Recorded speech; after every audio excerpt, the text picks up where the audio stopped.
Le logement de ma mère, au 83 Faubourg-la-Capelle, servait de lieu de rencontre aux jeunes résistants. Je revois Louis un matin après le petit déjeuner, se rasant à côté du canapé et disant tout haut en se regardant dans la glace : « Louis Sabatier, futur fusillé. »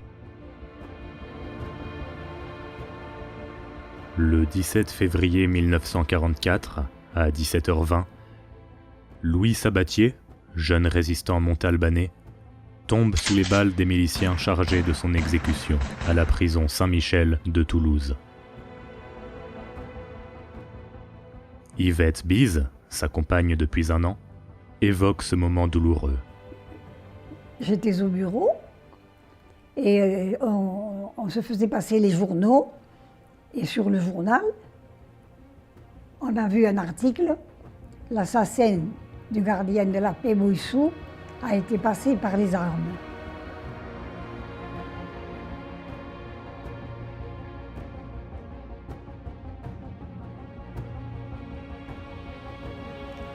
Et bon, on a eu la confirmation de l'exécution.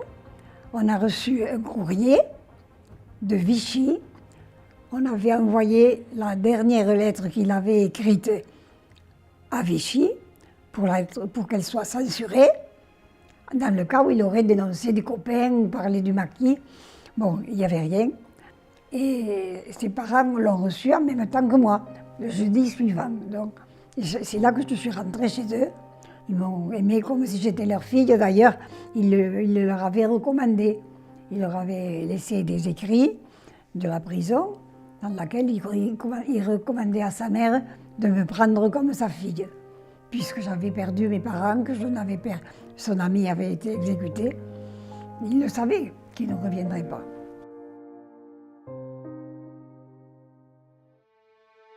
Louis Sabatier allait avoir 20 ans. Après une scolarité en primaire à Villebourbon, où sa mère, Édith, dirige l'école des filles, il entre en secondaire au lycée Ingres, en octobre 1935.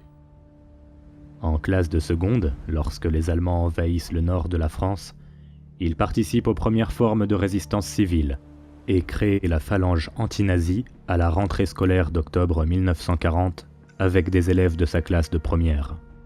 Bien que d'origines idéologiques, politiques et religieuses différentes, les jeunes formant ce groupe poursuivent les mêmes buts. Information clandestine, tracts, graffitis, slogans, édition d'un petit journal clandestin, l'Étincelle. En outre, ils apportent leur aide aux personnes traquées, fabriquent de faux papiers. À la rentrée 1942, Louis poursuit ses études au lycée Pierre de Fermat et à la faculté de droit de Toulouse. Dès que les Allemands envahissent la zone libre, son action de résistant devient de plus en plus personnelle. Il multiplie les petits actes de guérilla urbaine, organisant avec la phalange anti-nazie des manifestations d'opposition au STO, en bloquant le départ des trains et en permettant à ceux qui le souhaitent d'y échapper. C'est à cette époque, au début de 1943, qu'il fait la connaissance d'Yvette Bise, croisée fortuitement dans la rue. Et c'est le coup de foudre réciproque. Je suis arrivée à Montauban en 1943, en janvier, parce que j'ai été obligée de quitter Toulouse, car j'avais perdu mon papa, qui était mort subitement à 41 ans, en 1940, et maman qui est morte de chagrin 2 ans après, brûlée. Bon, j'étais fille unique, je n'avais personne à Toulouse. Ma tante était veuve, sans enfant. Bon, j'étais chez elle. Je suis allée finir mes études chez Del Sol pour passer mes examens de sténodactylo. Je faisais mon trajet et un jeune homme me remarque. Parce que, bon, une personne en grand deuil, chapeau, voile, parce que là, c'était pas la rigolade. On avait 2 ans de deuil, 2 ans pour papa, 2 ans pour maman, donc j'étais encore en grand deuil. Alors il est venu, il m'a contacté, il a eu le coup de foudre quand il m'a vu, ça a été fini. Et puis, de fil en aiguille, Bon, on s'est fréquentés, il venait chez ma tante, mais on avait l'autorisation de sortir ensemble le dimanche après les vêpres. Dès lors, ils ne se quitteront plus. Louis va régulièrement l'attendre à la sortie de ses cours de sténodactylo et la rejoint fréquemment chez sa tante, au 30 faubourg du Moustier. Avec émotion, Yvette retrouve les lieux pour la première fois depuis 1952. Alors j'arrive ici, ça n'a absolument pas changé, seulement c'est assez délabré. Alors il y avait les chambres là, comme c'est, et là on rentrait par là-bas. Et avant, il y a les fameux WC où on cachait les armes. Des peines de plastique. Je n'en avais jamais vu. C'était comme de la pâte à modeler. Et je les portais moi-même dans mon sac pour les faire circuler, pour les amener jusque chez ma tante. On faisait des réunions clandestines ici. Quand il fallait changer d'endroit, ses copains venaient ici, on faisait des réunions clandestines. Outre ses études à Toulouse, Louis devient maître d'internat au lycée Ingres à la rentrée 1943. Et après son adhésion aux francs-tireurs partisans français, davantage tourné vers les actions de sabotage immédiates, il n'a de cesse de harceler l'envahisseur, ses collaborateurs et miliciens, par des actions personnelles. Vitrine d'un photographe sympathisant de la collaboration, place du Coq. Siège de la Légion des volontaires français, rue Porte du Moustier. Local de la milice au 75 faubourg du Moustier, le soir de Noël.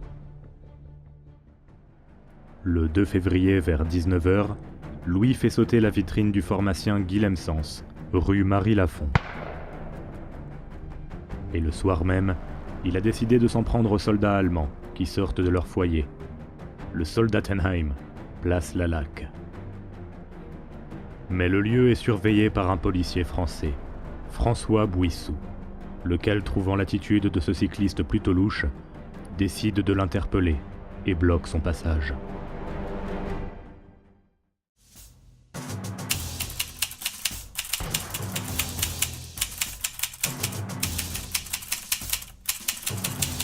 Pour se dégager, Louis tire vers les jambes, mais Bouissou s'est baissé au même instant, et la balle l'atteint au ventre. Avant de décéder à la clinique Denis, il aura le temps de désigner son agresseur, qu'il a reconnu comme étant joueur de rugby avec les juniors montalbanais. Louis, qui pense, à tort, ne pas avoir été identifié, passe brièvement chez ses parents. De retour au lycée Ingres, il sera interpellé le lendemain à 17h, dans la salle d'études dont il assume la surveillance. Robert Descazeaux, alors élève de 5e, se souvient avec émotion de cet instant. Allez, eh bien, voilà, vous voyez, ça, j'étais ici, j'ai été pendant 7 ans de ma vie, j'ai fait toutes mes classes secondaires. Et voilà, nous arrivons à l'endroit où, la dernière fois, nous avons vu Louis Sabatier. J'étais ici, vous voyez, à cette table. Et puis, on avait comme maître d'internat, comme surveillant, Louis Sabatier. À un moment donné, on entend frapper à la porte. Alors, Louis il dit « rentrez ».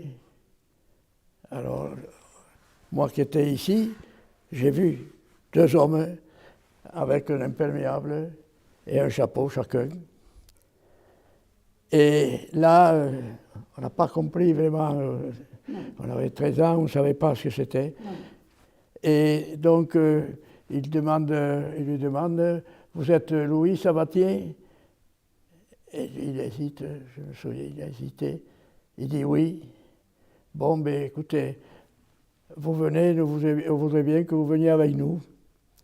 Alors là, je l'ai vu changer, et après j'en ai parlé avec mes copains. On l'a vu changer de couleur, il est devenu pâle. Il ne s'est pas levé de suite, et parce que certainement qu'il devait déjà penser à ce qui pouvait lui arriver. Et donc, il se lève, là, après il se lève, et puis il attend encore un petit moment, il a attendu 2 moments, un moment pour se lever, un autre moment pour descendre de l'estrade et aller avec ces messieurs. Donc il descend et puis il passe ici dans l'allée et il a eu un geste, vous voyez, il a balayé toute la salle et il nous a dit « Adieu les enfants » et il baissait la tête. Il est parti, puis on ne l'a plus revu. Louis restera en garde à vue du 3 au 6 février au commissariat de Montauban. Longuement interrogé et maltraité, il avoue ses actions de résistant, mais justifie son acte criminel par une rivalité amoureuse avec Bouissou, qui aurait fait des avances à sa compagne. Monsieur Tournou a fait une déposition au commissariat de police pour confirmer que nous nous étions disputés chez lui au sujet de Bouissou. Louis m'avait fait une réflexion désobligeante au sujet de Bouissou, me disant que Bouissou avait l'air de me draguer, et moi je n'étais pas d'accord. Yvette, qui ne connaît pas Bouissou, se voit discrètement présenter 2 photos de la victime dans l'arrière-boutique du magasin Gabache, de manière à abonder en ce sens lors d'un probable interrogatoire. On m'a apporté 2 photos d'identité entre midi et 2 heures, et après, je suis allée au commissariat de police faire ma déposition, confirmer ce qu'avait fait Tournou. Et l'inspecteur qui était venu de Toulouse me dit « Vous pouvez parler sans crainte, mademoiselle, je suis au courant de tout. »